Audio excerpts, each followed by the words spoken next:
नमस्कार, श्री स्वामी समर्थ. आज बनवलेले आहे मी पापड, तसे बघा लपून लपून बडीशेप खात आहे. त्यानंतर मी ते वालाचं आणि काही भोपळ्याच्या बिया वगैरे घेतलेल्या आहे लावण्यासाठी दोडक्याच्या. तर मी त्या अळूच्याच कडेने सगळीकडे लावून घेणार आहे. तर नारळ भरपूर नारळ आलेली आहे. अळूची पानं बघून अशी खाऊशी वाटतात. त्यानंतर माझं शेण टाकायचा टाईम झाला तर मी शेण टाकून घेतलं. त्यानंतर कुटी वगैरे टाकून घेतली. गुरांचं खायला वगैरे झाल्यानंतर आमचा चहाचा टाईम झाला होता. 5 वाजले की आम्हाला चहा लागत असतो.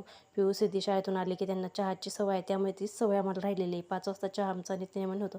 चहा वगैरे पिऊन झाल्यानंतर मी शेतामध्ये आले व हावरी कापण्यासाठी म्हणजे तीळ तिथं पनगवरीची काही झाडं होती ती वाळून गेली. त्याचं बी सर केलं. त्यानं त्यांनी पाळी घातली त्या वावरामध्ये. मला भाजीपाला लावायचा आहे.